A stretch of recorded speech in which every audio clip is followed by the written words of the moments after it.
नमस्कार माझ्या सर्वांना, मी शिवानी गावाकडच्या स्वादमध्ये आपलं खूप खूप मनापासून स्वागत आहे।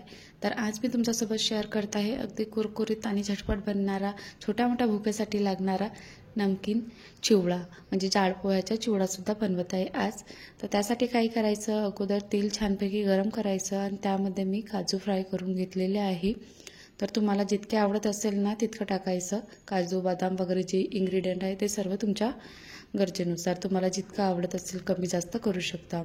तर थोडासा कलर चेंज होईपर्यंत मी काजूंना छानपैकी फ्राय करून घेतलेला आहे आणि नंतर एका टिश्यू पेपरवर काढायचे, कारण की जे एक्सेस ऑइल असेल ना ते निघून जाईल।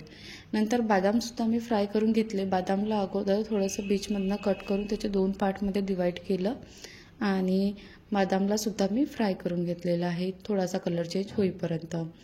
नंतर काय केलं की जे किशमिश असते ना ते किशमिशसुद्धा मी फ्राय केले। आता किशमिश फ्राय करताना ते अगोदर कसे चिमल्यासारखे दिसतात आणि थोड्या वेळाने तेलात टाकलं की छानपैकी टम्म असे फुगून जातात आणि तेलातून बाहेर काढलं की थंड झालं की आणखी ते चिमल्यासारखे होऊन जातात। तर किशमिश झाले फ्राय करून। नंतर दालिया मी जास्त प्रमाणामध्ये घेतला, यामध्ये दालिया आणि शेंगदाणे जास्त प्रमाणामध्ये छान वाटते चिवड्यामध्ये। तर दालिया मी अर्धा कपच्या जवळपास दालिया घेतला आणि दालियाला सुद्धा थोडंसं तडतडत होईपर्यंत म्हणजे क्रॅक्स असे पडतात त्याच्यामध्ये दालियामध्ये इतकं आपल्याला फ्राय करून घ्यायचं आहे। दालिया फ्राय करून झाल्यानंतर जे सुकं खोबरं असते त्याचे थोडं स्लाईसमध्ये कट केले आणि सुकं खोबरंसुद्धा मी फ्राय करून घेतलं आहे। आता तुम्हाला सुकं खोबरं आवडत नसेल ना तर स्किप करू शकता आणि फ्राय करून झाल्यानंतर त्यालासुद्धा आपण काढून घेऊ आणि नंतर त्यामध्ये मी शेंगदाणेसुद्धा फ्राय करून घेतले। शेंगदाणे मी 1 कपच्या जवळपास घेतले छानपैकी, आणखी एक्स्ट्रा टाकले होते त्यामध्ये मी फ्राय करताना आणि शेंगदाण्यांना पण तळतळीत होईपर्यंत थोडंसं फ्राय करून घ्यायचं आहे। कच्चं पण राहिलं तर चांगले नाही वाटत खायला, तर छानपैकी याला फ्राय करून घ्यायचं आहे। शेंगदाणे फ्राय करून झाल्यानंतर हिरव्या मिरच्या आणि सोबतच कढीपत्तासुद्धा मी चांगला कुरकुरीत होईपर्यंत फ्राय करून घेतलेला आहे। ह्या स्टेजवर गॅसची फ्लेम ही कमी ठेवायची, कारण की अगोदरच तेल छानपैकी गरम झालेलं असते। तर मिरची आणि कढीपत्ता फ्राय व्हायला जास्त इतकं कडकडीत लागत नाही तेल, तर कमी ठेवायची। आता हे जे मटर आहे हे मी जे ड्राय मटर असते ना त्याला अगोदर मी पाण्यामध्ये भिजू ठेवलं 2-3 तास आणि भिजल्यानंतर पाणी पूर्ण काढून घेतलं व कपड्याने पुसून नंतर फ्राय करून घेतलेले आहे। आता फ्राय करताना हे जे वाटाणे आहे ना हे फटाक्यासारखे उडतात फटफट फटफट, तर थोडे काळजीपूर्वक फ्राय करायचे। वाटाणे फ्राय करून झाल्यानंतर आणखी छानपैकी तेलाला कडकडीत असं गरम होऊ दिलं आणि जो जाड पोहा असते ना तो त्यामध्ये फ्राय करून घेतला आहे, कारण की अगर थोडंसं तेल थंड असेल ना तर पोहा हे तेल जास्त पिऊन घेते आणि असं कुरकुरीत होत नाही, ऑइली होते। म्हणून अगोदर तेल छानपैकी गरम होऊ द्यायचं पोहा फ्राय करताना। पोहा पण मी 3 ते 4 कप फ्राय करून घेतलेला आहे, खूप सारा झालेला आहे तो तसा पण। तर काय करायचं, नंतर फ्राय करून झालं सर्व इन्ग्रेडियंट, तर मी 2 चम्मच लाल मिरची घेतली आहे, लाल मिर्च पावडर आणि सोबतच काळी मिर्च पावडर घेतलेली आहे अर्धा चम्मच, थोडंसं हळद, धनिया पावडर, आमचूर पावडर, चाट मसाला पावडर आणि चवीनुसार मीठ आणि नंतर शेवटी साखरेचं पीठ घालायचं, म्हणजे साखरेला बारीक करून घ्यायचं आणि त्याची साखरेचं शुगर पावडर हे तयार करून घ्यायचं 2 चम्मचच्या जवळपास।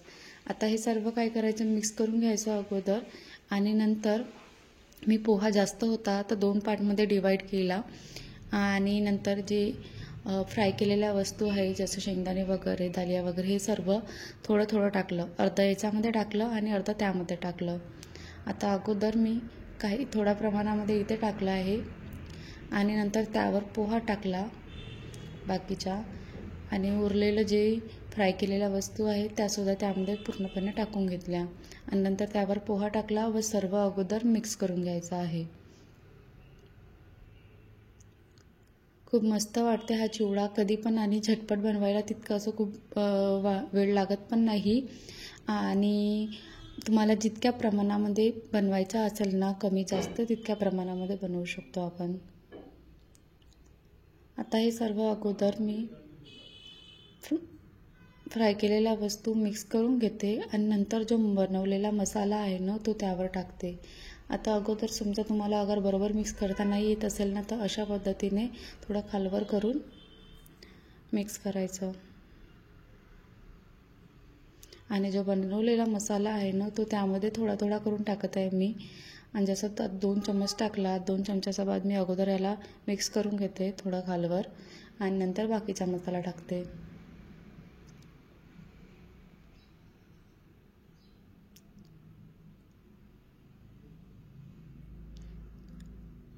अशा प्रकारे बाकीचा मसाला पण मी टाकते आणि सर्व मिक्स करून घेते. खूप मस्त वाटते हा चटपटीत असा चिवडा आणि झटपट बनणारा आहे. वेळेवर अगर आपल्याला कुठं बाहेर जायचं म्हटलं किंवा भूक लागली तर पटकन बनणारा आणि पटकन देण्यासाठी पण इझी आहे.